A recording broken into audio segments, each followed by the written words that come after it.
Welcome back, my friends, to the show which never ends. With an anthropomorphic hen, come inside, come inside. Come join me and Viv, talk about creatures that live in the darkness of your id. Come inside, come inside. Come inside, believe me folks, it's great. Streaming on the last Wednesday at 8. Come inside and hear us, well you know. We'll take you places you want to go. Come and see the show. The Comedy Rhino. Come and see the show. It's great, you know. They're behind the boxes in criminal in a box. There's Canadian Dave Scott. Come inside, come inside. Goodness, it's his nibs. The one and only in Squid. Exposing late monster fibs. Come inside, come inside. Come inside. The show's about to start. An insane mix of science, class and art. Come and see the show. It's good, you know. Come and see the show. The last Wednesday show.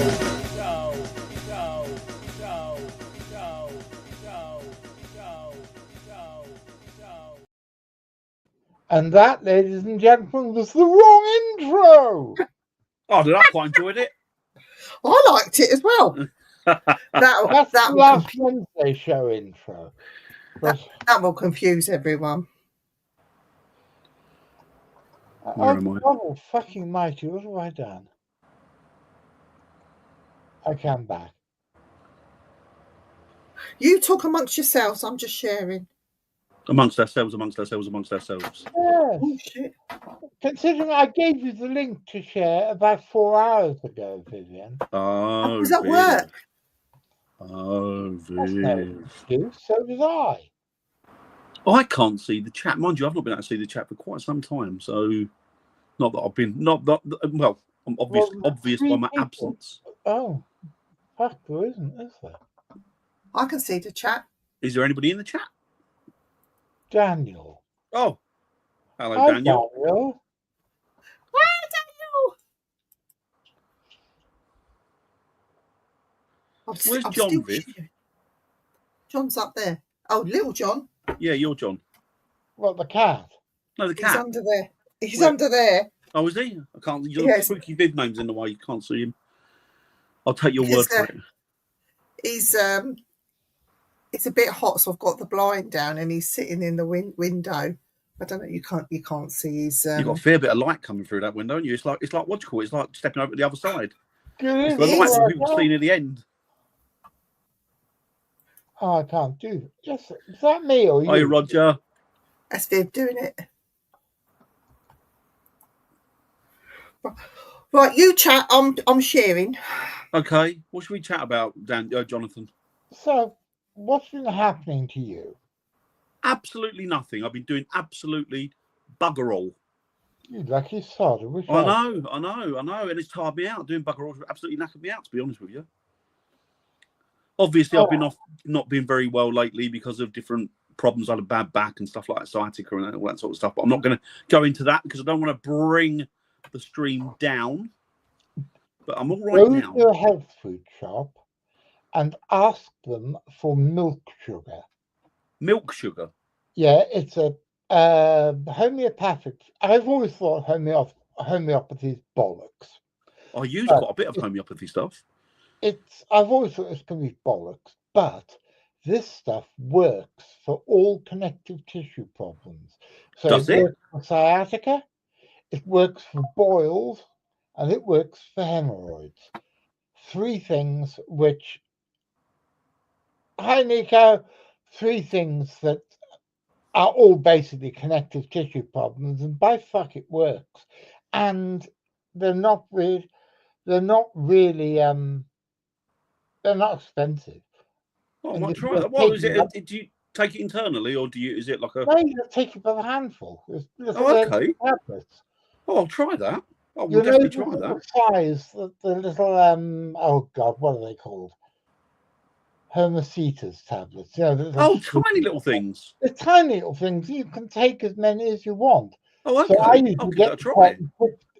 Tip, 15 or 20 of them into my mouth at once They're not unpleasant, and they dissolve in your mouth. Oh, I'll have to And try within that. a couple of days, if They're it's expensive or relatively cheap? oh no, last time I looked, they're about £3.50 for a tub of 200 or Oh, something. that's not bad. Oh, I'll give Oh, that a go. you know, Thank you for that. I will definitely give that a go. they truly work, and it's the only bit of alternative medicine that I've ever found actually really works. Well, I'll be honest with you. I mean, I've tried, like, obviously, when you get a bit older, you do try to plough some more vitamins into your body. But to be honest with you, irrespective of what people have said about vitamins, I've not seen any difference in myself where vitamins are concerned. No, I've not seen enough.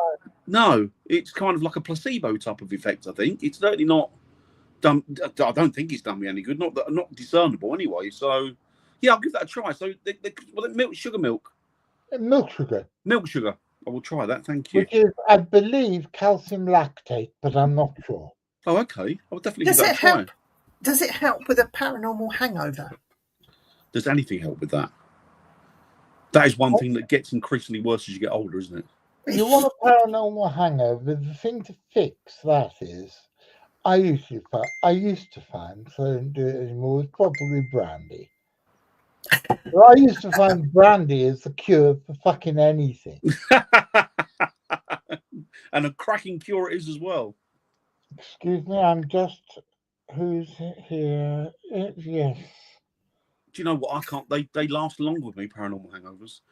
When I was younger, I used to get them, and it would maybe last the Sunday and maybe a little bit into the Monday. But now they go bloody halfway and 3/4 into the week.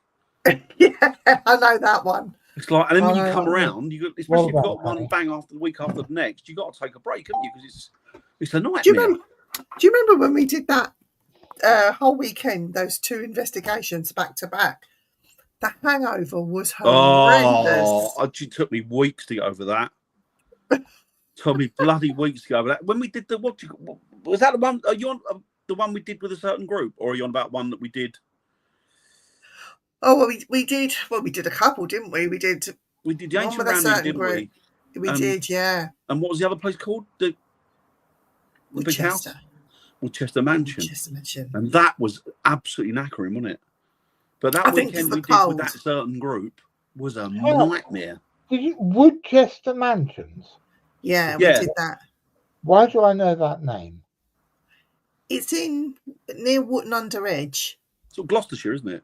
Gloucestershire, and it's half built. I think what happened was they built it during the Victorian period, and there's all sorts of myths and legends that surround it.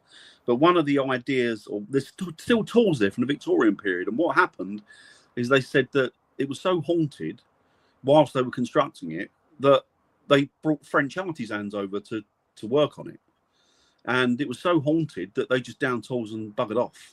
Yeah, maybe there was something more nefarious going on there. They were trying to... French, for God's sake. Well, exactly.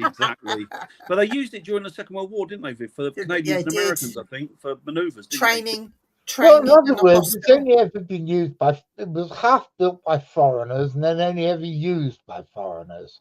Yeah, exactly. Oh, look, the result of that is that Johnny Foreigner is a rum cove. Absolutely. But I think there was a few American servicemen that they drowned there, didn't they? In the pool or something. Manoeuvres. There was manoeuvres in the pond, and they drowned. There was a freak accident. Have you got any pictures of this place? This is intriguing. Would you like me to get some up? But they used their church as a makeshift mortuary. It's amazing. We need pictures, woman. Pictures. It's an amazing building. Even not constructed, it's still pretty fantastic looking building. I want to see that because I'm sure I've heard the name, and I have never heard any of this. We investigated it on an archetypal haunted night. It was, if there is such a thing, it was very atmospheric. It was freezing cold when we got there, and then when we came out about 3 or 4 in the morning, it was snowing. It was pitch black and snowing outside, and this what should have been is a stately home. It was just amazing, and we did have a fair bit of activity there. There you go. Oh wow! Stunning building. Fantastic looking place. And look where it is, in the middle of all that woodland. Oh wow! Does anyone what's it used for now? I don't know who owns it. Do the family still own it? No, I think the Trust Well, Historic Houses own it. It beautiful. has a caretaker that lives on site. Our photos. Does the caretaker only have one leg and have a really, really bad attitude? Like Scooby-Doo. Well, yeah, exactly, because there were no guests there, and we would have found out that if it wasn't for you damn kids. I'll tell you what, the funniest thing about that investigation was Jamie crapping himself. Oh my God. You went off with Jamie down into the cellar bit, didn't you, Viv? And we were as a few as I suppose about 7 or 8 of us in the what would you call it, like communal room, wasn't it? Like a coffee type kitchen type room, wasn't it? It's quite a big room. Yeah. And we were sitting there and we've heard this scream. I kid you not, it was a chilling scream, and it was coming, you could see it was emanating from Jamie. And then we heard Viv laugh, and everybody saying, "Blimey, Jamie, what's happening? What's happening there? What's happening there?" I went, "No, don't worry, it's fine." I said, "Viv's laughing. It must have been something's happened." And what happened was what happened to him? He got touched. He got grabbed by the hand, by unseen hands. It rushed past him, didn't it? Yeah, it's haunted by a young boy that has been seen. I've seen him. He does rush, and if the main door is open, he slams it shut, and it's a heavy, heavy door. A gust of wind could not take that. I've experienced the door slamming shut. I've seen the little boy, but this night, the little boy grabbed hold of Jamie and he screamed. It was terrible. But we already had activity earlier that night. We heard somebody quite clearly with our ears say, "Get out," quite calmly. Jamie shit himself. He heard growling downstairs in the cellars. Jamie shit himself. There was all sorts going on, cracking off that night, all over the place. There was some weird stuff happening that night. We did a thing, what was it? We did an experiment, didn't we? We did the Gansfield, wasn't it? Gansfield experiment, where you blindfold somebody and you put you put white noise or radio noise transmitted through it, and then you ask questions, and then hopefully you'll glean some answers through the white noise. And we sat him down. We've seen it. Jamie. Sorry? You did this to Jamie. You put the headphones on him, and the poor. Well, everybody else had a go. It was only right that he experienced it. But the thing was that we sat him by a certain room where they used some of the soldiers that passed away during the manoeuvres had been kind of makeshift morgue type thing, I think. And we put the chair outside it. Now, bear in mind, these guys drowned, and we were asking questions. There wasn't really much coming through, but underneath, now this was up until the point where it was snowing. This was a completely dry night, absolutely dry, just very cold. And what emanated under Jamie's chair that hadn't been there prior to him doing the Gansfield was a small pool of water. Oh, he pissed himself as well, did he? Well, he may very well have been that. There was a few smells coming off of him. But the thing was that not only that, but in that hall bit where Jamie was sitting, prior to that, I'd seen a shadow. And then I didn't realise that also Viv and Jamie had seen it. And you could see it. It was like a person, but I just caught the edge of him moving off. I'll say him. It moving off, or if it's a man or woman, I don't know. But then you'd seen it, haven't you, Viv? Yeah. And that wasn't that the entity that told you to get out? Get out, yeah. Bloody hell. Yeah. Yeah, it's an amazing place. But it was so cold. Like, it was absolutely freezing. But because obviously there's no heating in there or anything like that, and it's open to the elements where they've not finished it off and stuff. So, but it was a great night. And then the next night we did the Ancient Ram Inn, didn't we? Which proved to be a very good investigation as well, where we got activity through the Gansfield. Off the scale. Now that was Estes method. The Estes we did. That's right. We did the Estes on that. Hang on. The pair of us did. And without us actually knowing, Viv was doing the Estes at the same time I was doing it. So we were both we both had our senses dulled by blindfolds and we had the audio as well with the white noise. It was the same machine, but a splitter. So we both had. It was yeah. So we're both listening to the same noise. But we didn't listen to anything different. Coming out with sentences and words, and we didn't realise it till we'd finished the investigation or finished that experiment, that they taped it and they said to us, you two were actually arguing with each other. So you were, hi Sarah, so you were answering each other via this Gansfield, by this Estes, which was, that was a good weekend, wasn't it?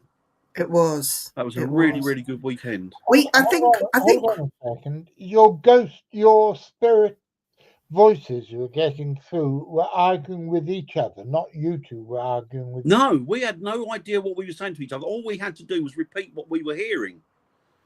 So Viv was hearing certain stuff. They're really on the same frequency, but she was hearing different things to what I was hearing.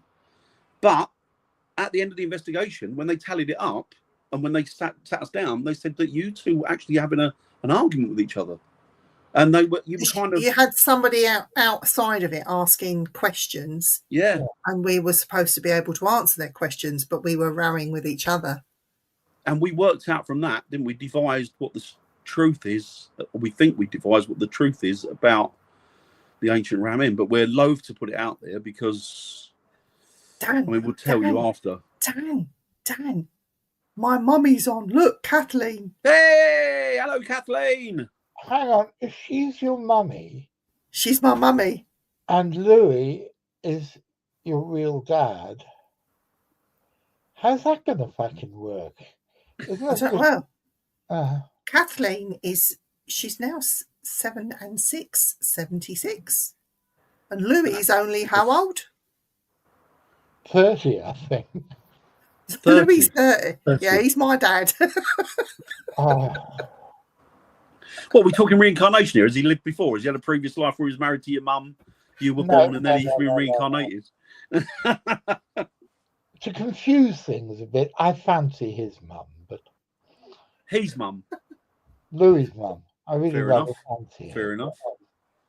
This just confuses everything, doesn't it? Well, that's what we're all about, confusion. Dan. She's never met Dan, but she loves him. Who? My mum. I've met your mum. Have you met my mum? Yeah. Are you sure? Yes, I have met your mum. She's lovely. Oh, she puts in on fact, an I don't know where you came from. Oh, for fuck's sake. It was nice and peaceful until that bugger came back. I know, it always is. I know. I'm like a cat amongst the pigeons. Nearly said chickens then. That's that KFC chickens. We were talking about earlier with my beard and moustache. And Vivian's the chickens. Chickens. No, I'm not a chicken. Hey! Oh, hello, Miss Crow. Nice. It's too hot to wear that. Yes, it's too hot for Hennis to come in. It is hot, I must admit. It is very, very hot. Mum says, when did she meet you? At your house. My house? Yes. Oh, Nico's met my mum. There you go. Nico's put handcuffs Sorry, on mate. I meant to say hello to you. Sorry. He's put handcuffs on my mum. They got a bit kinky together. I'm not even going to ask. I'm not going to go there. I'm just going to let that one ride. I don't think they inquire about that. I'd like to put handcuffs on Louis' mum.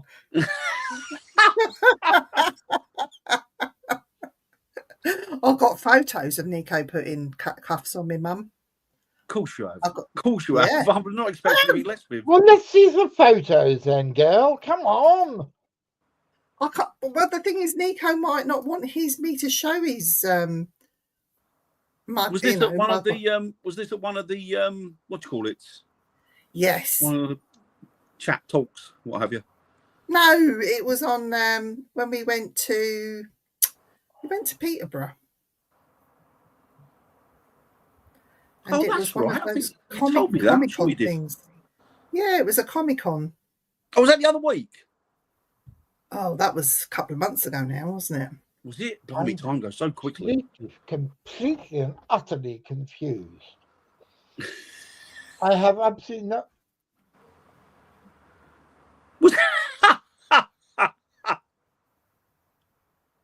What on earth is happening? He's arresting my mother. I was hoping he'd take her away and lock her up, but no such luck. He let her go. Was it a good event? But yeah, it was okay. Good. It was Good. okay. It's been a long time since I've been to a Comic-Con. Which of your mothers? My mum? Yeah. Are we talking about Kathleen? Yes. It was Kathleen that Nico arrested. Yes. Yeah. Now we're all caught up. Now, well, you might be. I'm completely puzzled. I've got absolutely no fucking idea whatsoever what's going on. Yeah, but I've gone through life like that, Jonathan, and it's worked out for me, all right? Well, I'm considerably older than you, Dan, and I'm more confused than ever. The terms that I've got is yes, I understand, and thank you. I've glided through life on that. I've been in some positions and jobs where I really shouldn't have been. I don't want to know about your position. All right, I've been in some jobs where I really shouldn't have been there. Hiya, Bobby. I hope you're doing well, bud. Hi, Bobby. Hope things are good for you over there. Good to see you as well, Bobby. Hope everything's great, buddy. Hi, Bobby. You can probably say that about every job I've ever had. I've basically made it up as I go along. Yeah, me as well, to be honest with you. Absolutely. Me as well. All this nonsense has been going on. I mean, I could, to be honest with you, without being political, I could be topping the government at the minute with my lack of credentials. Well, yeah. Come on, that's any twat could be in the yeah. And I'm not just talking our government, I'm talking globally. Well, Get me started. Oh no, Bobby, I hope she's okay. Oh, buddy, I hope she's okay. Sorry, mate. Oh, blessings and love to your mom, Bobby. Hope she's doing well. Everybody watching this, please send Bobby's mum healing energy. Yeah, blessings to her. Poor woman. Hope she's okay. Yeah. Love and good wishes to her. It's such a stressful, isn't it? What? They smell of bad. Like I've had rubber gloves on, and I haven't, and I've only picked up. I was going to say something, then I thought, no, I'm not even going to go there. The smell of rubber. Sorry. Oh, God Almighty! I got smacked in the face by a girl over that once. She said my fingers smell, and I said, what fish? Oh, fuck off. I was 24 at the time. My God, she'd give me a bloody belt. And to be fair, I warranted it. Oh, God. So what have you missed while you've been away, Dan? Everything. Well, do you know what? I missed it. Jonathan had a cracker. He had the Mothman guy. Do you want to tell John? Where did that go? I keep meaning to watch that. Well, you can see it. I will do, yeah. It's on both Spooky Channel and on CFZ TV. Excellent. I'll have a look at that. That was absolute cracker. He's the guy that organises the event, isn't he? Yeah. I'm not sure if he's the head boss, but he's one of them. That's a massive undertaking. It was a fantastic evening. Yeah. And it's something he's going to come back and talk about more. Oh, excellent. What's his theories on it, or is he sort of bamboozled as to what he thinks it could be? At the risk of sounding like a complete and utter arse, and I really don't want. You've got to watch the show. It's too complicated to. No, fine. No. It sounds like a really good show. But it was an absolute cracker. I'll definitely catch up on that. I would seriously suggest that anybody who watches the show should probably go out and buy a copy of the Mothman Prophecies by John. Yes, it's a good book. It's a great book, but I always thought that a lot of it was bullshit. This guy, whose name was Steve, I think. Yeah, Steve. He gave me quite a lot of information that corroborated what John Keel wrote. And so Yes, I'm a morbid. I believe in the Mothman thing far more after having interviewed him than I Yeah, do. yeah, yeah, There's another yeah. good book that I purchased, which is not Mothman, but it's written about an owl man. Oh, that's a piece of Oh, shit. I wouldn't buy that. But that's crap. That that's is. Jonathan's book, isn't Don't it? believe It's Jonathan's anything. book, yeah. I've got a copy of that. Don't believe We should, anything that fat weirdo, right? we should plug that I haven't book. said anything. He's just a fucking old hippie. Fuck him. Hey, nothing wrong with hippies.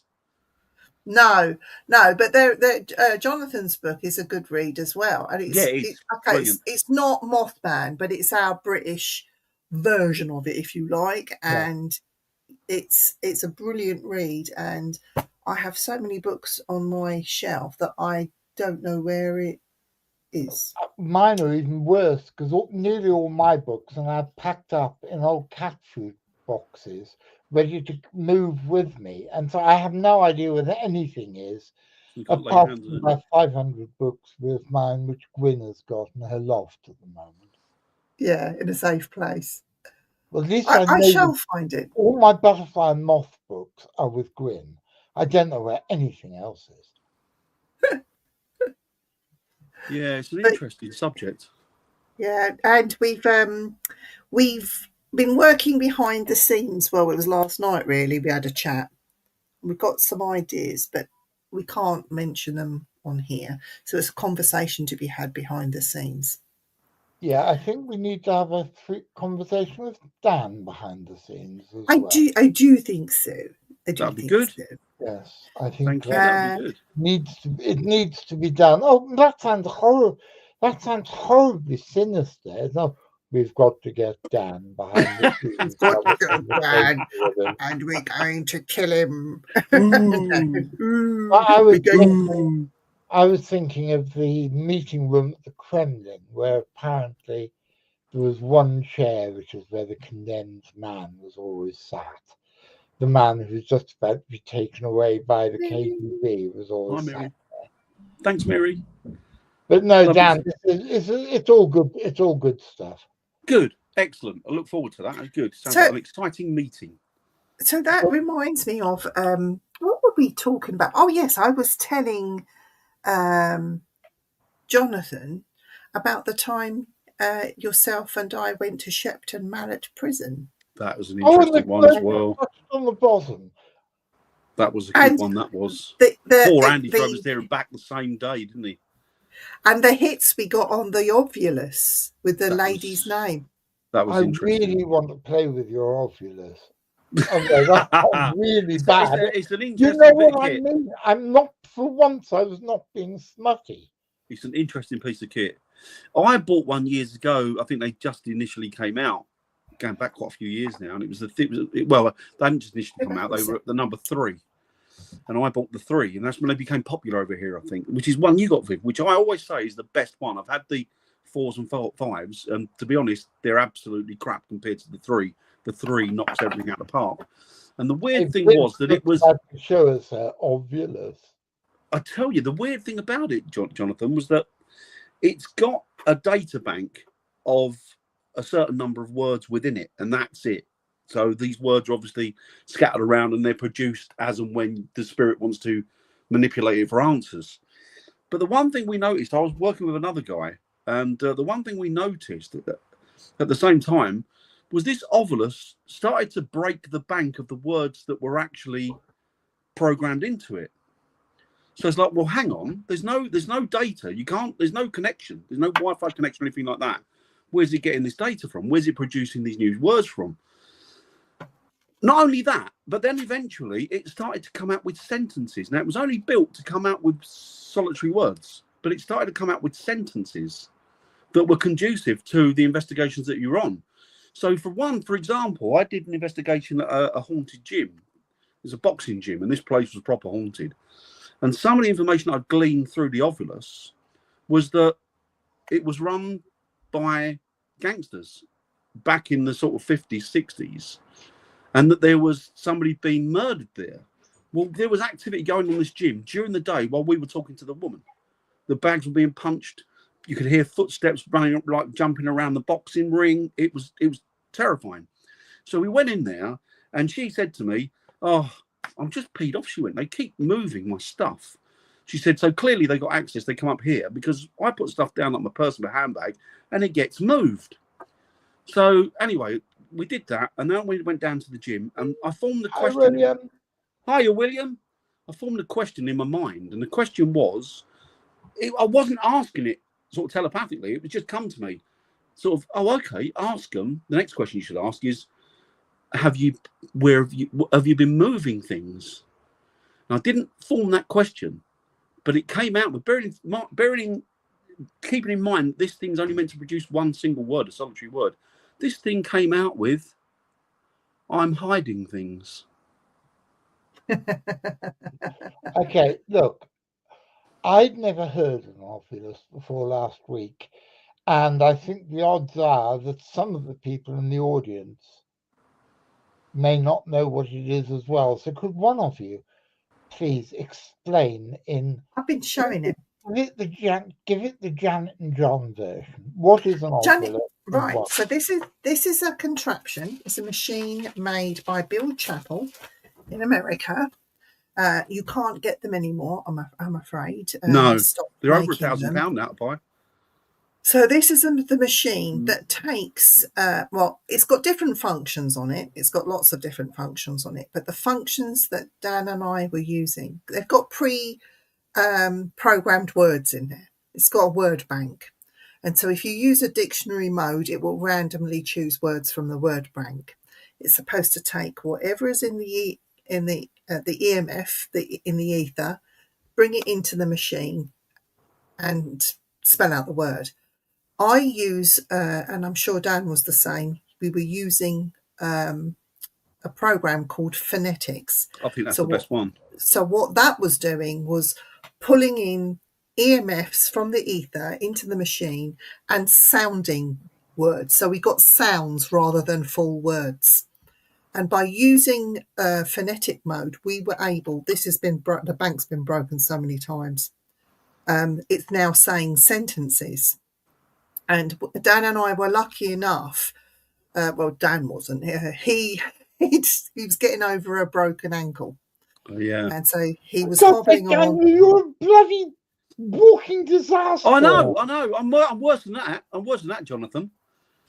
So he was hobbling about on crutches, and we'd sat down. He took the Obvilus, and he was calling out, "Is anybody in this room with us?" We were in the old part of the prison, not the newfangled lockups or anything like that. We were just sitting at the bottom of the stairs, near offices. And what came out of this was, "You've hurt yourself." And Dan said, "Yes, I have hurt myself." And it was clearly a female voice we were listening to. And it kept saying Brooke.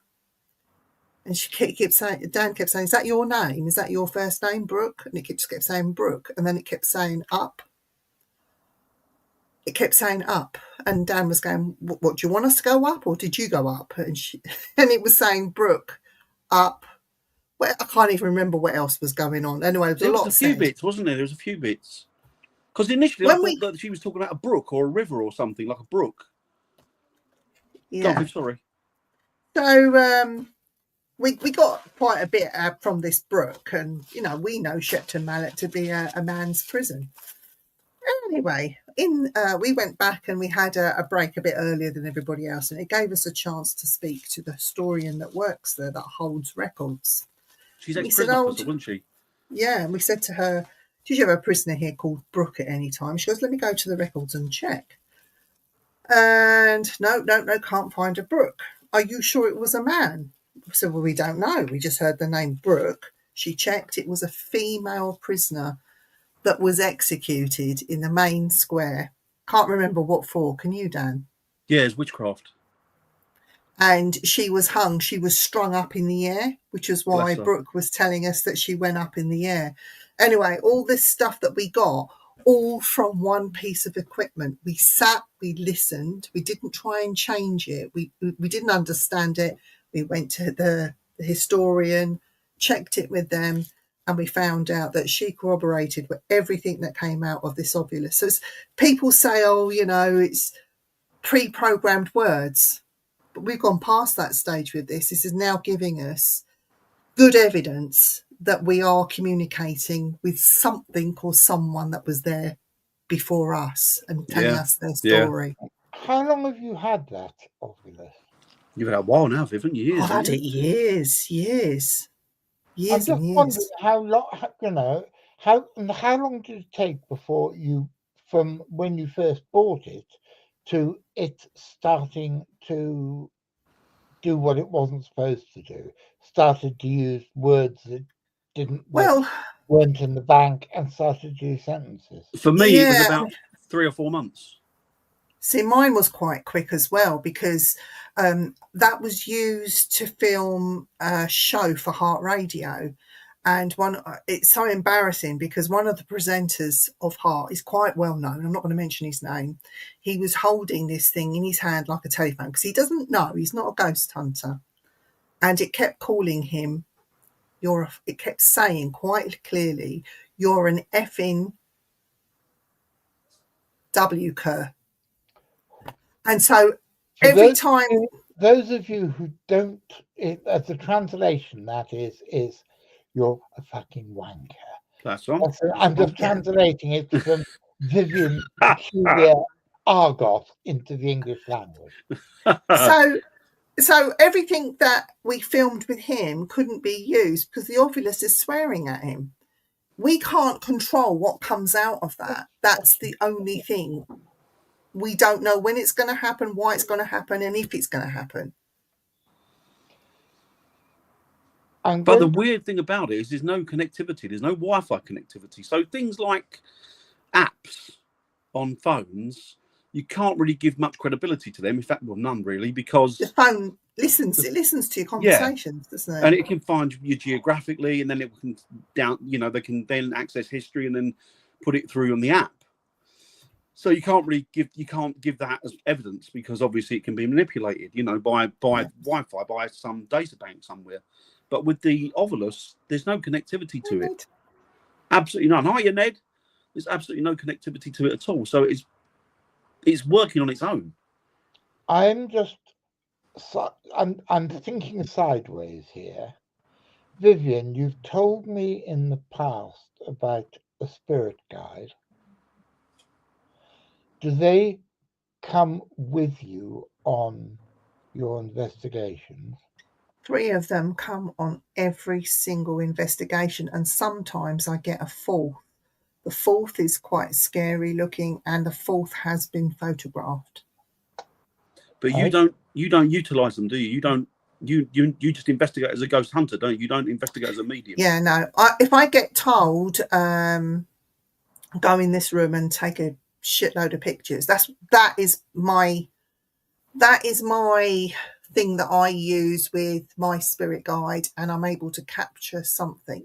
That works brilliantly. But when I go to private houses and I'm helping people, it's a completely different kettle of fish. It switches. I then go into mediumship mode, and I'm there to assist and help the people in the house and try and make communication with whatever entity is there, see what it wants, why it's there, why it's doing what it's doing, and what we can do to assist it. Well, 9 times out of 10. I'm just wondering, sorry to interrupt. Yeah. My brain's on at the moment. I'm just wondering if you have spirit guides who are always with you when you do these things, if the ovulus is a way that the spirit guides can communicate with you or can do, but I don't need it. No, I know you don't, but Dan would. Yeah, I would. Sorry? I would definitely. Have no psychic I wouldn't need it. Yeah, I wouldn't need it, but Dan would.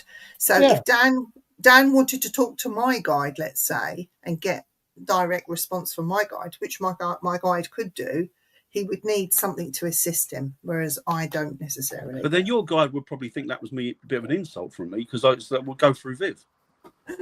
You know, which to be fair, people want proof, because I can say that the sky is black and the ground is bright pink, and just because I say it doesn't make it real. Just because I'm telling you that I'm getting messages from elsewhere and that's what they're saying doesn't mean that it's real. They want proof.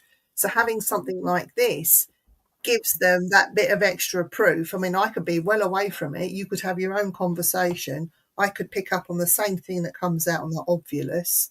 We could go and speak to historians, and there's your proof. I think the amazing thing about the Obvulus as well is that people have tried to reproduce it. So they've come up with the same thing, but it just doesn't work the same as the Obvulus does, or the Obvulus 3. Nothing has worked as well as that Obvulus 3. I don't know what it says. Good bit of kit. What's that, Viv? Can you speak? I'm just trying to get that into Google Translate. Oh, okay. Can somebody do that? Can one of you put that so we can talk to Mama Veronique? She's given a WhatsApp telephone number. It might be a bit dodgy. Ooh. She's Veronique Gomez, who's in Mexico. I can't speak Spanish. Sorry. I can a little bit, but I can't at the moment. I think she's asking for donations. We can't donate, Monique, I'm afraid. It's not something that we would promote here.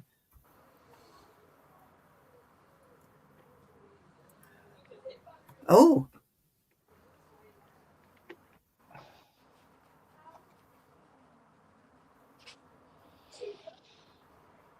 Yes, exactly, William. Exactly. But I think it's where you've got people that are not trained or haven't got that gift or knowledge or know-how, or whatever you want to call it. Well, to be honest, everything's a vibration, even including that machine. Yeah. Because nothing's real, is it? Nothing's what we call material. Everything is a vibration. I'm just wondering whether the way that your machines are picking up more and more language is because there is something like a spirit guide who is using the machine to communicate. It could be. More words. The funniest thing that ever happened, and this is a really good example, that wasn't the Obvulus that we used. We used another machine. I can't for the life of me tell you what it is. Dan might be able to. But we were sitting in the ruins of a building that was nearly 1,000 years old. And it was built by the Normans. And we were calling out, asking anyone there, because we'd had experience of a haunting that happened. That's another story. But Dan and I were sitting there calling out for spirits to come and speak to us. And we had a woman. This woman came on and she was speaking in French. And then we had a man come on who was trying to speak. And then they had an argument between them. He was talking to me really for a bit and she got the hump with it. Yeah, it was so funny. Because I remember saying to him, 1,000 years and you still can't get away from your missus. Hiya, Kerry. 1,000 years and she's still giving you earache. Yeah. But yeah, so that was which was odd, wasn't it? Because it was speaking that was French funny at a Norman castle, which is. And every time he spoke, she had a go at him. Yeah. And that was through another machine, so spirits could come through on the same machine, try to communicate. Then you'll get other spirits that will interfere and try and stop it immediately, which is quite funny because she was speaking in French. We couldn't understand what was being said. You could tell what she was saying, though, couldn't you? She was giving him earache. She was angry. But not with us. Earache. She was angry with him. So all this till death do us part don't work, does it? She's followed him for 1,000 years, giving him earache. Can you hear us, Jonathan? Yeah, I'm listening, and I'm also trying to work out why I just came in for a while as another thingy on there, and I can't find Mama Veronique's chat. It isn't. Her message isn't on the iPad. It's only on the computer. It's on Facebook. I think you'll see it after the show, but I think I just want to translate it into English and see what it is. She's asking for a donation of £400, €400. For what? Don't know. If anyone's got €400 that they do want to donate, send it this way. Well, in Britain, I don't think anybody's got 400 pence. Yeah. Or if you want to send me a bottle of brandy. Make sure it's a good one, though, not cheap rubbish. No. Make sure it's cheap rubbish. I didn't used to drink the decent stuff. I used to drink the $8.99 from Lidl bottles. It's all right. It does the same job. Yes. To be honest with you, I'm not very discerning. I couldn't tell a good quality brandy or whiskey from one that wasn't, to be honest. Cavazier. I can't walk anymore.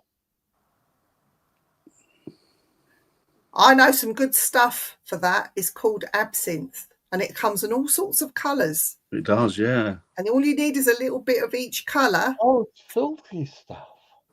That's what wasn't that what Van Gogh down before he cut his ear off? Yeah, but he was trying to use it as an aphrodisiac. It bugged him up, didn't it? Sent him mad. Why? You know why? Because absinthe makes the heart go fast. That's the pun of the evening. Oh, dear. I love bad puns. It's one of the things that makes me happy. He is asleep upstairs on my bed. You probably heard him barking earlier, Ned, because the two girls who live at the farm up the road rode their ponies down the road outside the path outside my house, and he really does not approve of cloven hooves. He doesn't like them at all. So he barked until they'd gone, and then he's gone back to sleep. Talking of Van Gogh, William says he's got one ear. He's got one ear. Oh, God, William. Here we go. That's a good one, actually. Here we go. Oh, it's bad pun time.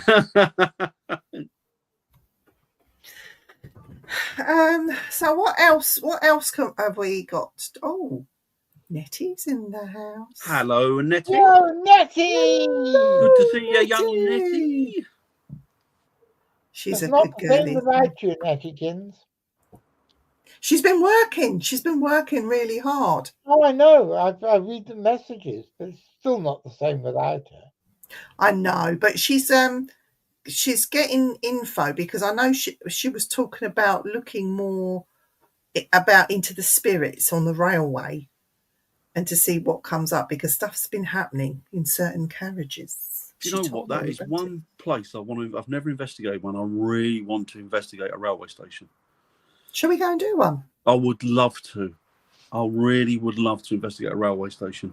Nettie's back next week. Oh, that's cool. Yay! Good for Nettie. Now, I believe at the old Torrington railway station, which is now a cafe, I believe there have been psychic stuff happening there, and also at the Flemington railway station, which is also now a cafe, which has got all sorts of weird shit connected with it. Yeah, railways are sort of a magnet for that sort of stuff, aren't they? Yeah, lots of Nîmes Valley Railway's the same, isn't it? Yeah. That's notorious for being haunted, isn't it? But well, and there's another one, isn't there? The Flemington one is particularly weird because up until 1930s, I think, it was the main port. I'll message you. Coal came into Devon because we haven't got any coal mines of our own. We never did. So all the coal ships would come down up the River Tor into this teeny weeny little port called Flemington Quay, where there was a railway station used to take the coal all around the county. See, it's interesting. They're interesting, aren't they? A really good place to do an investigation. See, the thing about railway stations, it might just be me. It probably is just me, to be fair. But When I step onto a railway station, it feels like I've stepped out of time. It's like I've stepped into a in-between, and I don't know why. I feel like that on motorway service stations. It's weird, isn't it? No, I'm not being silly, but if you're going up the M5 and you stop off at a motorway services, it's like the feeling you get in an international airport. It's open 24 I hours. need to show you something. Talking of Yeah. railway stations. It's just at a time. It's like you stepped out of reality into a little pocket somewhere. Yeah, exactly. Yeah, it's really odd, really weird. I like it, but it's weird. Yeah, I understand that. I understand that completely, Dan. Well, I'm glad you do, because I thought it was just me. I thought there was something wrong with me. Well, there is something No. Good. I need to show you something, and you will not believe what I'm about to show you. And I've only seen this because I have a friend who is Russian. And when she showed me the films, my jaw hit the ground. Say what you will about the Russians, right? But look at this. I've got no problem with Russians. This gorgeous, is their underground. It's gorgeous, isn't it? Mm. And each station has a different theme. Let me show you some of the other themes that they've got here. There's one that was very sci-fi that had an error. Look at this. Just look at this. Mm. Oh, God. Metro station, Moscow metro stations. Isn't that wonderful? Beautiful. Look at that. Look at that one. Yeah, they're gorgeous. One of them had a sci-fi theme, and it had a plane in the ceiling. Look how clean it is. Look at that. There's a mate of mine, a zoologist, and he went to a conference in Moscow at the big public aquarium, and that's all underground, and it's built like that. It's all weirdly futuristic and absolutely fantastic. He filmed it all for me. It's absolutely wonderful. Yeah, it is an amazing thing. I mean, I could spend, look at this, I could spend all day under there. It's beautiful, isn't it? But the thing is, to ride their underground, this is the one I think, to ride their underground, it will cost you £1 in English money. Yeah. It will cost you £1, and there's one of the futuristic ones that. Isn't that brilliant? It's gorgeous, isn't it? Spotless, isn't it? Show you. What is this? I don't think I can show you. But anyway, yeah, it is. Look at that. Absolutely gorgeous. It's lovely. Have either of you two ever been to Las Vegas Airport? Viv, hasn't you, Viv? Yes, quite a number of times. Look at this one with the plane. There's a plane in the ceiling. That look like this, aren't there? The bits of that have been really beautifully designed. It's okay. It's nothing like Moscow. I think the grander one in America is that one in, is it Colorado, that has that New World Order stuff and tunnels underneath? Oh, is that Colorado? Philadelphia, is it? I think it's Colorado. Yeah, I know what you mean. I can't think of the name of it. I know what you mean. It's got all the it's got all the tablets and that there, isn't it? With all the It's very creepy, isn't it? The thing that I love about Las Vegas Airport, and I've only been there 3-4 times, is that they've got this corridor with this enormous stone lizard. Yes, I've seen that. Isn't that just totally blows me away? Cool. I love that. I think the best airport I've actually ever been to was when I was very young. It was a part of Dubai Airport. We flew into Dubai. The floor, walls and ceiling were completely marble. God, could you imagine how much that'd cost?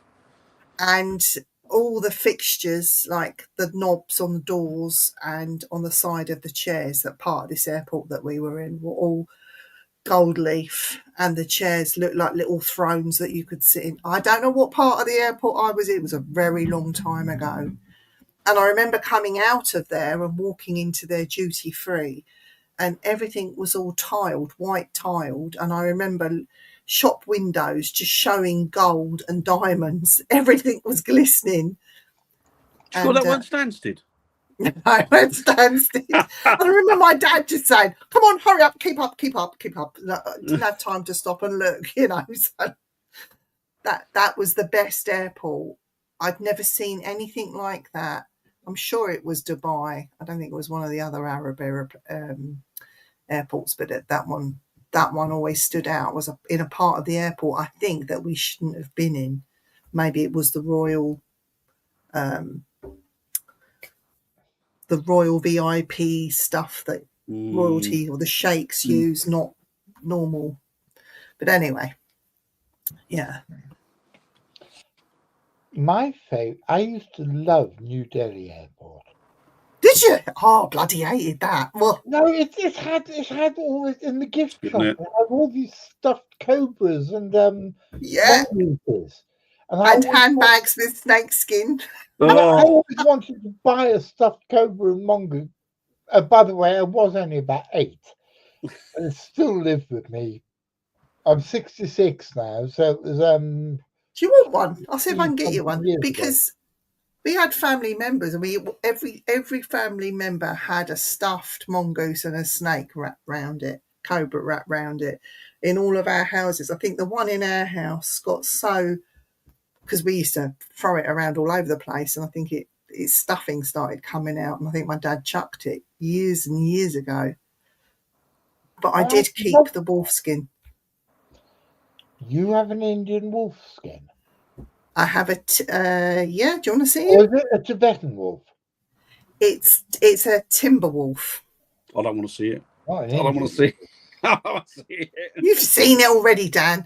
I've got I don't want to see. I've got them things. Not in India. You wouldn't have a timber wolf skin. No, not in India. It came from India, and this wolf skin is older than me. And my dad wanted to throw it out, and I fished it out of a dustbin and took it home to my house, because that wolf, why would you have a wolf skin in the first place other than for decoration?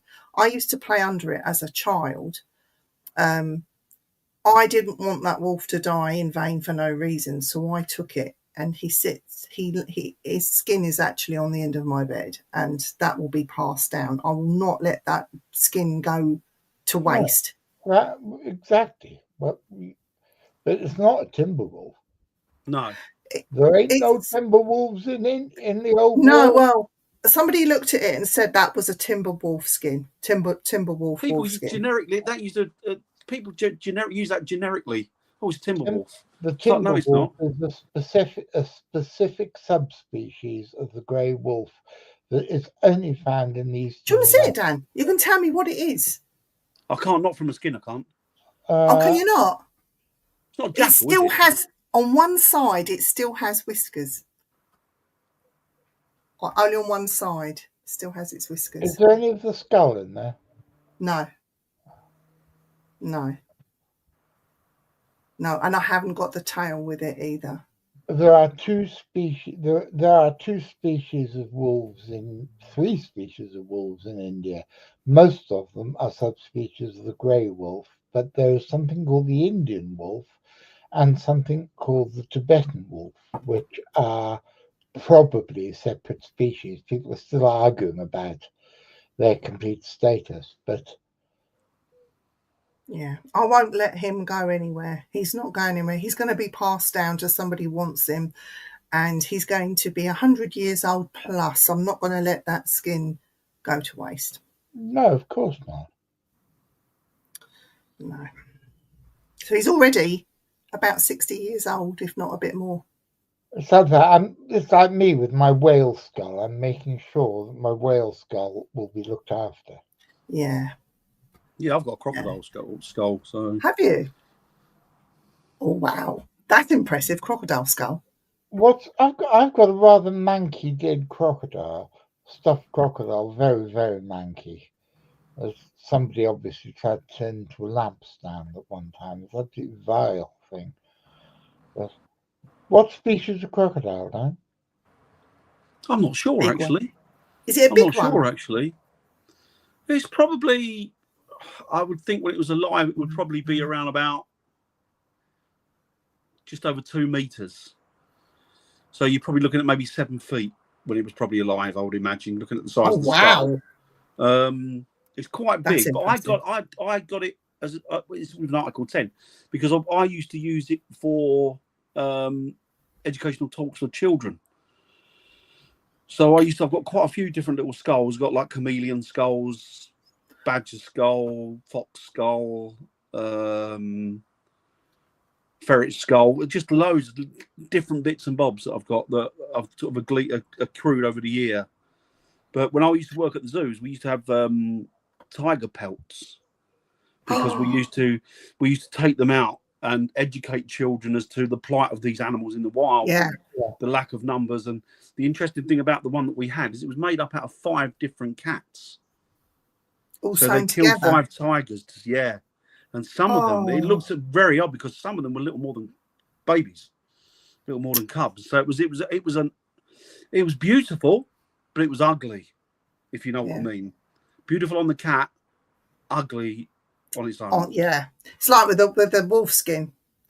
Beautiful on the wolf, ugly like on the end of my bed. Yeah. I mean, I haven't got a problem with people with fur coats and that stuff now because these are things that are years old. So I don't think it, rather than waste stuff, why not you reuse it and what have you? But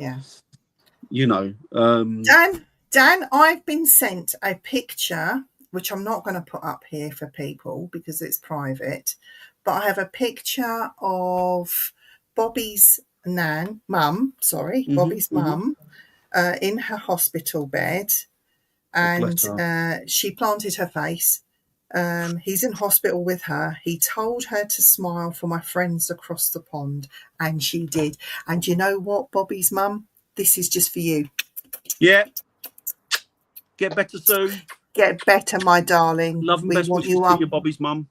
Yeah, we want you up and about. Healing vibes as we can, my dear. Yeah. Just feel better soon. We'll be thinking of you. I hope it works. I hope you recover very soon. Tell you one thing I've got that you guys, I bet Vivian would want. Skull. It's a skull, but it's it's a man. No, I've got a skull. Oh, I've got my human skull, yeah.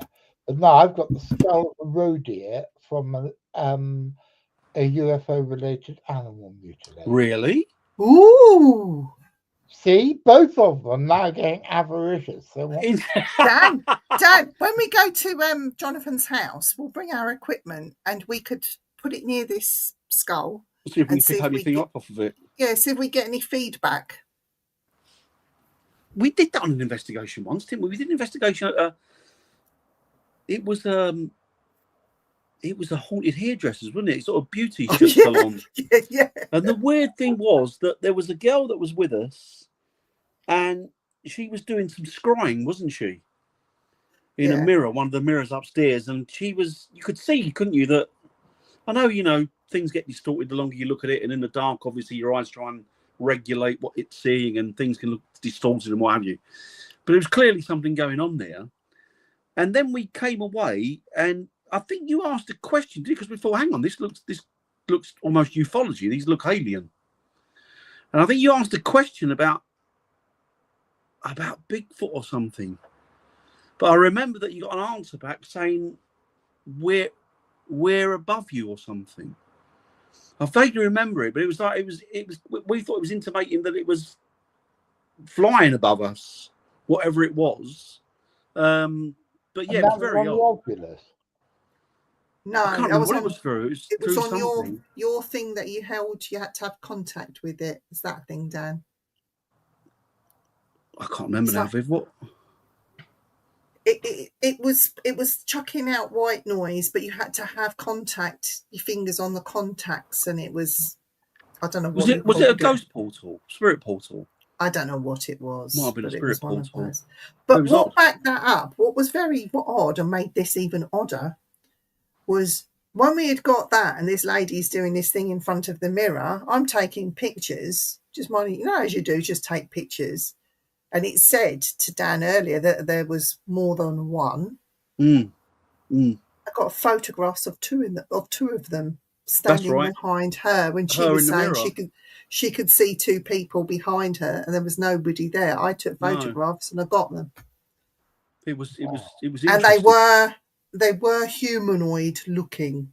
Yeah, they didn't look like people though, did they? They looked like almost alien, didn't they? Sort of thing. They looked very weird or unusual. I shouldn't say weird. An ordinary mirror, not a special scrying mirror. No. It was an ordinary like one of the mirrors that they have in a hairdresser's or a beauty salon that she was sort of using as a scrying mirror.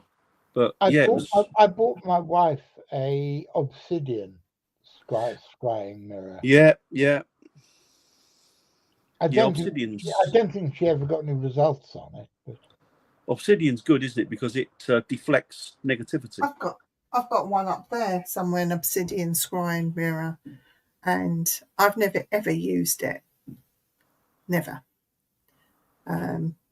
It's been so long. I haven't done scrying for a long while. I've even got a bone whistle, and I can't use it. I need Dan to blow through that because I can't. Because every time I do, I start heaving. Is there a human bone whistle? No, it's bovine. I can't afford anything. Well, do you know, it's like the type of bone you give to a dog, you know, that type of thing. But it's all highly decorated and it's been hollowed out. But yeah, the bone whistle. It's quite a cool looking thing, though, isn't it? I'll pick up some strange shit. I really do. like me and Dan? Yeah, exactly like us. I've got something here for Dan. Actually, these were bought for Dan, and they're sitting here waiting for him. I don't know if he'll be allowed to take them home, actually. Oh, God, they're that weird. Oh, what? I can't... hang on, what is that? That's a vertebrae, isn't it? It's part of a vertebrate, but I don't know what animal. So don't ask me. That's like a Christmas ball. Well, I thought these looked like good, cool witch balls. This is Dan's as well. Oh, they're cool. And they've got bones in there as well. Where'd you pick those up, Viv? I got them in the market in Peterborough. You have to come up here, Dan. Cool. That's a good market, that, isn't it? It's weird and wonderful stuff there. Yeah, I saw them. And I thought, well, Dan likes a witch ball. Get him some. Yeah, I've got witch balls. It sounds weird that I've got witch balls. It sounds most disturbing. I think Jonathan's got witch balls. You should have warlock balls or wizard. I've got a pair of warlocks.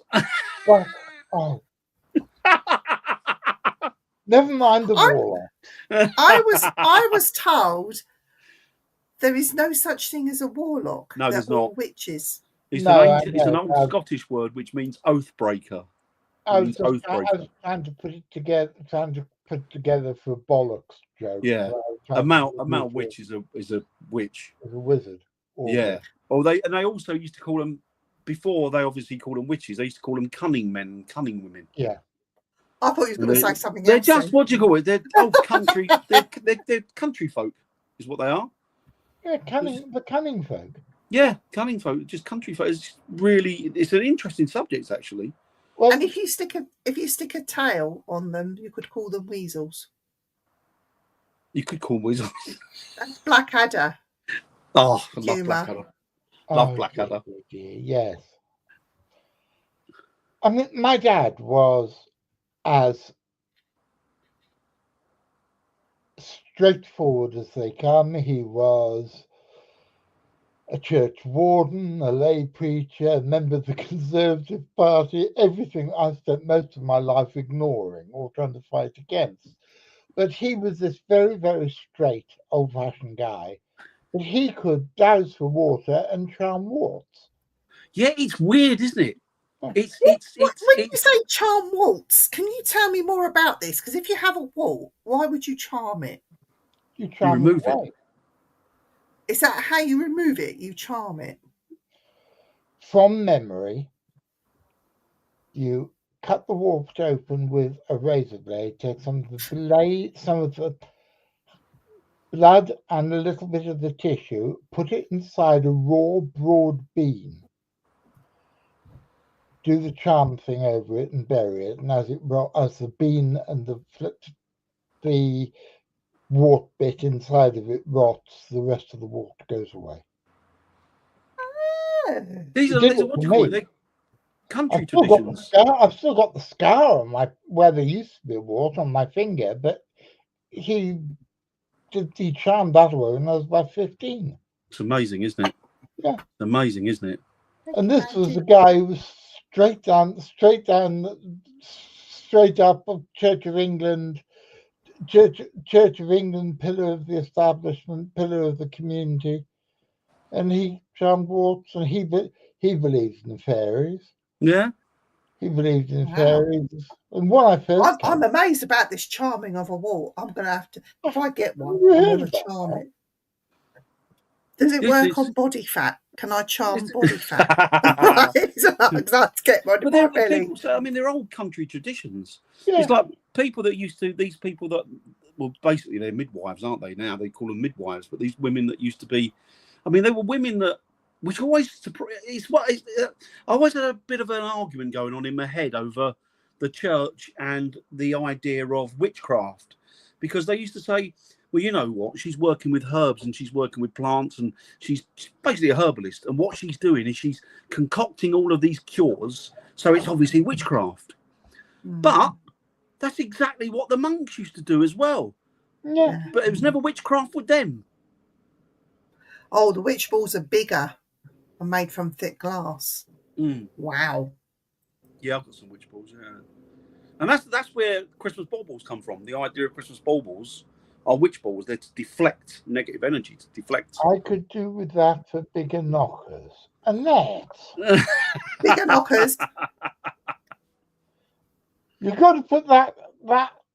I can't add things to the chat, but you've got to. Can you charm knockers for bigger ones?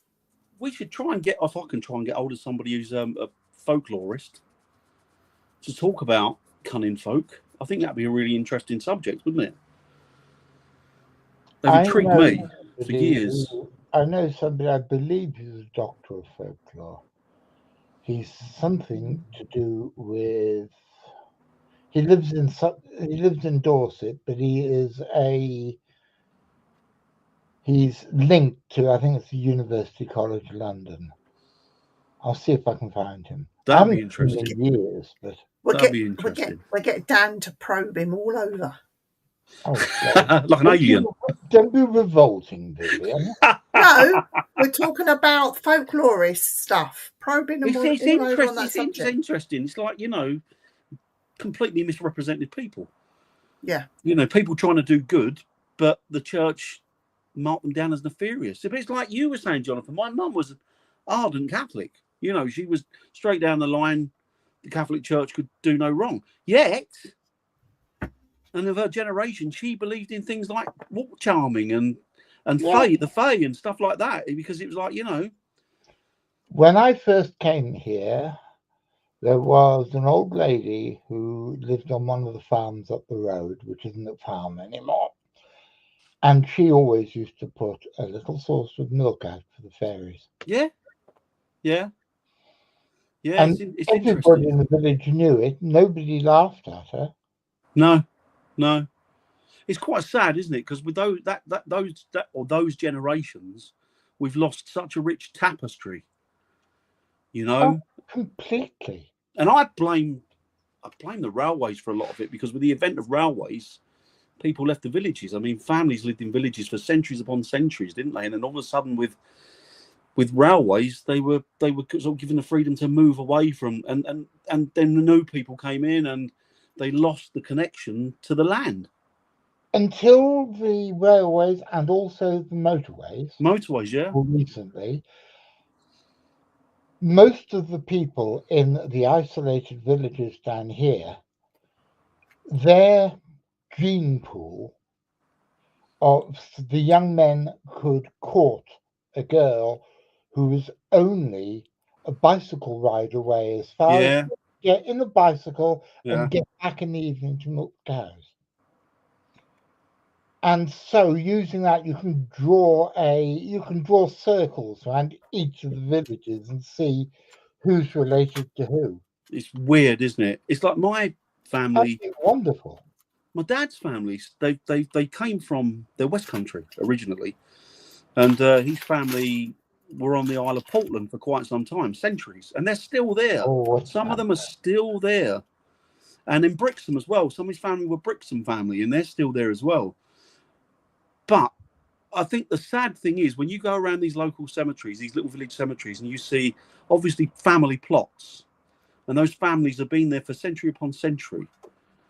They've walked that land, they've worked that land, they've lived that land, they are that land, they're buried in that land, yet their families have gone. And I think it's sad. It's heartbreaking. Back when I used to go in the pub up the hill, you wouldn't ever hear a Devonshire accent in there anymore. There'd have to be a load of people, there'd be a load of Scousers and a load of people from the Midlands, Yeah, but you wouldn't hear a Devonshire accent anywhere. no. When I visit Cornwall, it's always Scousers or Brummies. Mm. It's just Dorset is full of folklore. Yeah, I love Dorset. I love the West Country. I know I'm not born there, but I'm a West Country boy, really. I mean, sort of ancestry and that. But it's sad. It's sad. Well, I please excuse me. I wasn't being rude earlier. I was looking for 3 batteries, and if I had the right batteries, I was going to put them in the Ovilus and let Jonathan sort of ask it questions to see if we get responses. But I haven't got the right batteries. We can do it next time, though, can't we? Please, can you set that up? Because I am fascinated by this. Unless I've It's a fascinating machine. It's funny that the Ovilus didn't look anything like I was expecting. I was expecting it to be egg-shaped because the name suggests it's egg-shaped, doesn't it? Yeah. Yeah, like Ovids. Yeah. Over. And I was, for some reason, I thought it was going to be like one of those egg-shaped blown glass things with the bubbles in the middle of it. Yeah. But we'll do that. We'll do that next week. And I'd love to. And if you can get the flux capacitor out. Yes, I will definitely route that out. Okay, excuse me. What's a flux capacitor? Back to the Future. Go on, tell me what it is. It's a machine that just says yes or no. It lights up yes or no. I've got a new one now. I call it. No, fuck off. I call it a flux capacitor because I just like that name, flux capacitor. It's weird, isn't it? It's a weird thing. I think the original one was called a Flux 2 or a Flux. It's called a Flux, and then it was called a Flux 2, and you got flux capacitor in your head, didn't you? From the Back to the Future films. Yeah, and William Southey's going to get his Ouija out. There you go. Oh God! There you go. Good on you, William. We can have a ghost hunting group session right across the world. You could do It would be interesting to do it here before I go because this place is buggery. Right, Viv, we're going to get down and see Jonathan then. We are. Before he goes. I'm staying. Nickel my skulls.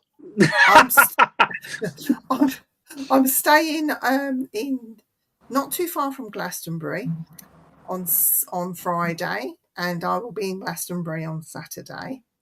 And I'm going to try and chat him up, but I don't think he'll go with it. See if we can head down to Jonathan's for a cuppa. I'll be like messaging him saying, "Give me your address. I'm coming to see that serial killer that you got in there." I impressed her last week because I was wearing a Charlie Manson t-shirt. Oh, quality. We're still trying to get him on this guy on the show, but what, you have to do it. No, but he's Manson's dead. I know Bobby no, Beausoleil was one of the Manson killers. but he's in prison, so it's going to be a bit difficult to get him on. I think Tex is gone, isn't he? Didn't he pass away, Tex? He died, didn't he? I don't know about Tex. I know that Sadie's dead. She passed, didn't she? Yeah. And they let Louise Van Houten, they let her out. They released her, didn't they? Yeah, much to my surprise. I'm glad they did, because she was the least guilty of all of them. Wasn't she? She was more like a bystander, wasn't she? Sort of. Pretty much. Yeah. Yeah. But apologies to any Americans watching this. American justice is not about justice, it's about revenge. Yeah. God, I just thought with my beard like this, I look a bit like Charlie. Charlie Manson. I think Anton LaVey had connections with Charlie Manson, and he was shot, or one of his followers came to the LaVey house and stayed there, and they got into arguments between the two of them. They didn't see eye to eye, so he left, and then he joined the Manson crowd, and he call it Manson, wasn't he? He wanted to be, was up for one of the parts of one of the original monkeys, and also he used to he was friends with one of the Beach Boys. He made a record with Dennis Wilson. He did, yeah. He was also friends with Neil Young. Oh, was he really? Listen to a song called Revolution Blues on Neil Young's On the Beach. Is that about Charlie? Yes, and it's very funny. I'll have a listen to that then. Yeah. I like Neil It's Young. amazing what you find out when you do a bit of digging and searching, and how they're all connected to each other. Yeah, like I'm very much into Anton LaVey and what he was doing. And interesting. Do you know what record sleeve he appeared on? Anton LaVey? Yeah. I should imagine there would have been, I don't know. It's a very famous record sleeve. Massively famous. I'm not talking about something obscure. He's in the inner sleeve of Hotel California by the Eagles. No. Yes. You'll see there is a picture of this big room with a big staircase going down, and the guy standing at the bottom of the staircase is Anton LaVey. Is that the staircase in his house in San Francisco when he had Zoltan? That's right. Okay. But I found out that like he actually dated Marilyn Monroe for a while. It's like, what? Oh, they're all connected, aren't they? They're all yeah. It's all the thing about these celebrities now. It's very incestuous, isn't it? The relationships are all connected. I wouldn't call him a celebrity, though, would you, Anton LaVey? No, but like people that are in the public eye. People that are in the public eye, they're very incestuous relationships. They're very connected. They're all sort of connected to each other. Which we're finding out now due to certain files not being released or not having anything in them. Never mind. I'm not going to say more about that. You think that recent American government announcement is bollocks as well, do you? Do you know what? It proves a point to me, and the point that it proves to me is that all this, irrespective of world governments, it's the same shit, different packaging. Well, none of them are in it for us. None of them are. They're in it for themselves. All of them. I've been watching. You'll be very proud of me. I have been watching and taking in this thing on YouTube called Zeitgeist. Oh yeah, Zeitgeists. Okay, and I know that there's a lot of conspiracy theory in there, but I've now moved on from Zeitgeist to watching the next installment that came out 4 years ago. And what I'm hearing about world banks and all the rest of it, I'm going down so many rabbit holes, Dan. I think you're going to have to save me. Because the thing about world banks, they go bankrupt and the public, the taxpayer, has to bail them out, right? So what they do is if they run low on money, they print more money. If you're an ordinary member of the public and you did that, you'd be done for fucking fraud and all sorts of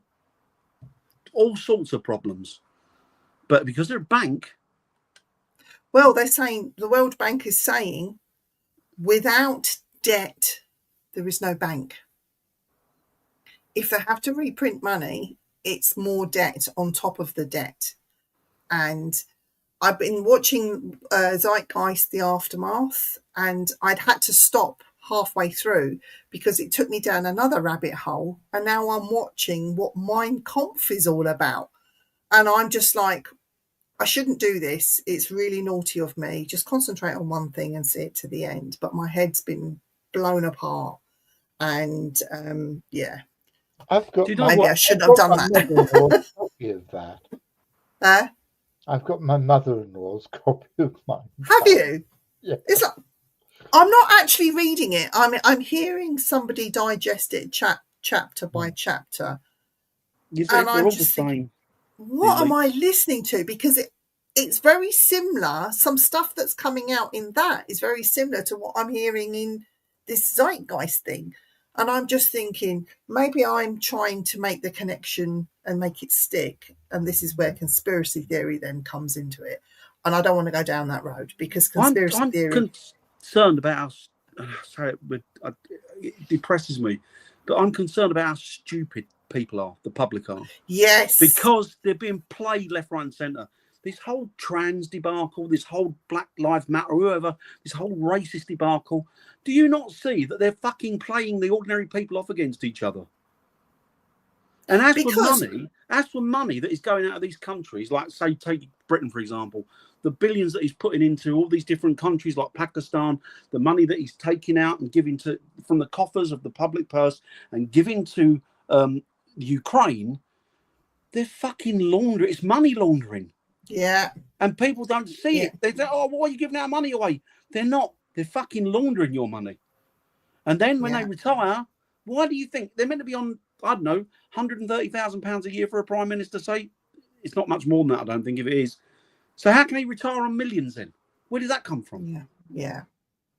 They're fucking playing you. All of these politicians are playing you. And people are too fucking divisive and stupid to understand what they're doing. Why do you think I'm an anarchist? Me as well.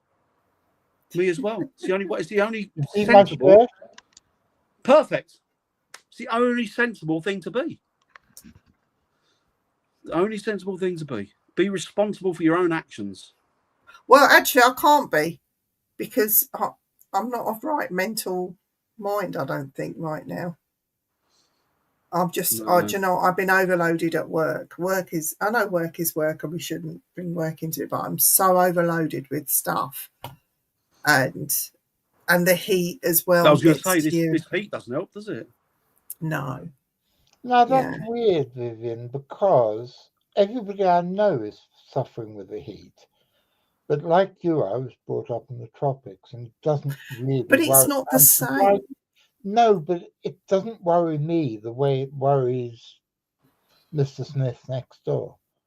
And no. I must admit, I can't deal with it. I feel awful. Being from the tropics, like me. Because let's face it, India and Hong Kong are not too far away from each other. No. I'm surprised you're suffering with it as much as you are.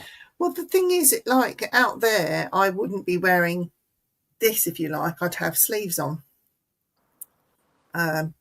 Cover your head like with a scarf when you go outside in the midday sun, that sort of thing. And you would avoid the midday sun. Go out and do your stuff in the morning, go and get your shopping done in the morning, come back before it gets too hot. Yeah. Yeah, of course you would. And everything is air conditioned.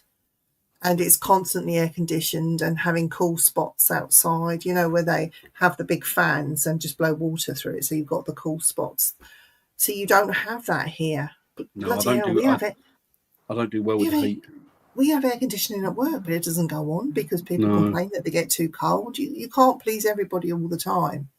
But our air conditioning units that you have in the UK are not like what you get abroad, where they're done through the floor and it's spread evenly. It's a proper industrial thing, isn't it, abroad? It's not here, is it? It's like a pissy little thing. You've got a thing on the wall that actually just blows on someone and then does the rest of the room. It's not the same. No, so I get it. It's not. I remember in our house in Hong Kong, which was the ground floor of an apartment block, park up on the peak, we had a bloody great big air conditioning unit, and I used to be fascinated by it because air conditioners will always suck water out of the air, Yeah. and all the little lizards used to come up at night to drink the water. That's cute. Yeah. And I Geckos. used to just sit there watching the geckos. They're mesmerising. Geckos are The mesmerising. I love geckos, geckos. when they just run up the walls, I used to remember laying there thinking, well, how on earth are they not falling off? They're amazing, aren't they? And why has that lizard come run up that wall, but this one can't? Like, maybe he hasn't got sticky pads or something. As a kid, you just think, that lizard's magic. And you'd watch it all night, just all over the animals walls. Animals that they are now. They're still magic to me now when you watch them. Yeah, I can't think believe lizards are magic. But they are.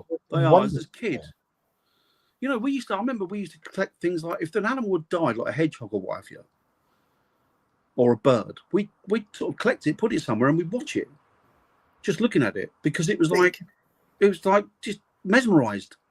I never grew out of that. I don't think you probably haven't either, Jonathan, have you? But we didn't have smartphones, Dan. Yeah, that's really sad, though, isn't it? We are a community who have smartphones, but we've lost our soul. Yeah. But the thing is, absolutely.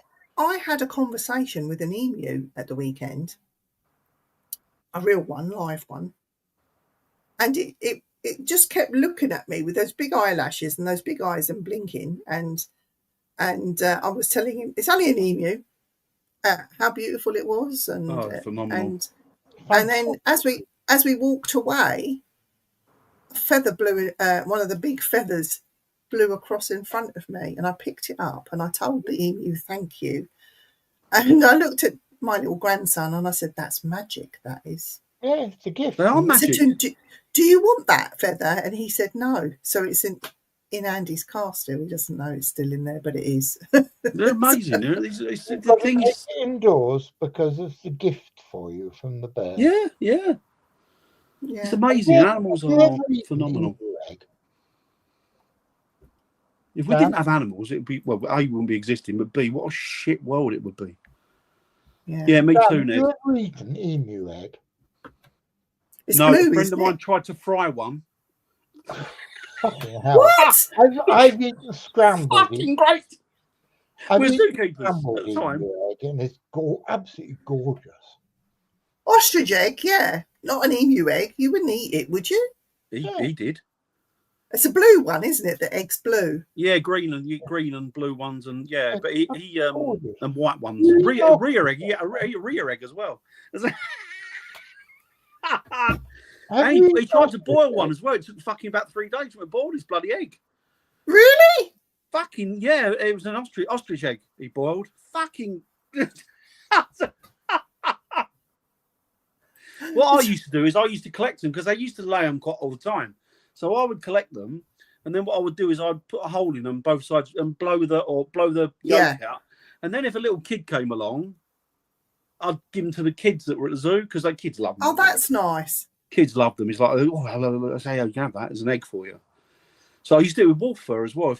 I used to collect the wolf fur when they used to shed their furs, and I used to collect it in a bag. And then if somebody come along, kids were interested, I'd go look, a handful of wolf fur for you. That's real wolf fur, that is. I used to do that when I kept snakes. I would always give all the young lads that I knew, I'd always give them a snake skin. It's amazing. Snakes are phenomenal creatures. They've mesmerised me forever, snakes. I just think they're fucking stunning. This is the first time in my adult life I haven't had any reptiles or amphibians. Yeah, I haven't got any. And I I miss gave them. my last 2 axolotls to Gwen. See, I like axolotls are amazing. Fantastic fucking creatures. They're amazing creatures. I must admit, I've gone from a whole menagerie to nothing. It breaks my heart. Yeah, how did it go? Is it finished? The axolotl has been hatched out of its egg, and it's a very heavy, clumpy thing. And I thought it was weird. What, the axolotl? But The axolotl that you bought from They're B&M amazing. and you have to hatch. No, it's like a one you have to hatch as a toy. Oh, a toy one. I thought you had a real one. I was going to say they're amazing. The axolotls are beautiful little creatures. They'd buy one and send it to Dr. Mohammed. Oh, he'd love that, Okay. wouldn't he? He would love that. He would adore that. He would love that. And that's the thing, isn't it? You've got to inspire kids where animals are concerned. You've got to, because Yeah. Jonathan's right. Mobile phones and people have lost their connections. Because connection to the wilderness is a connection to your spirituality. That's who you are. That's the essence of you and everything that's around you. And when they're cut off from that, that's it. Well, it's going to have a negative repercussions, isn't Mobile it? phones, 24-hour television. All shit. All Filling their shit. minds with shit. It is polluting our It is. society. It is. Kids very really. I mean, Fox loves a book. He loves books, loves history and what have you. But Yeah. kids very rarely pick up books now. It's heartbreaking. Well, Love books are the best. we're going to be back next week. We're going to end the show here. Dan, don't run away. I've got to go because I've got to put the boys to. You got to watch this outro. I saw it. It's brilliant. No, It's the got outro. Andy Not Pandy. yeah. That brought Did some you see memories back. Andy Pandy. But we've got to have a conversation outside of this. So Yes, there's some definitely. things coming up that will be discussed. Do you want me as well? Or Yes. okay. Yes, just quickly before you go, Dan. Okay. But we will be back next week, same time, same place. And hopefully next week we are going to have a lady called Cara. Oh, who's excellent. written a book about tarot cards. I wrote the introduction for it, and she is an old friend of mine, as mad as a bag full of cheese, and she will fit in here just fine. We'll look forward People- to seeing people that- Cara next week. People that are mad as a bag of cheese they're good people. I think so. I'm very, very, very fond of Cara. And Oh, good. all Lovely to meet her. Right, we'll see you later. Time to go home, time to go home from your simply spooky adrenaline ride. Time to go home, time to go home, even if you're terrified. Goodbye. Time to go home, time to go home. Vivian and her weird friends are all going home. Time to go home, time to go home. Vivian is waving goodbye, goodbye.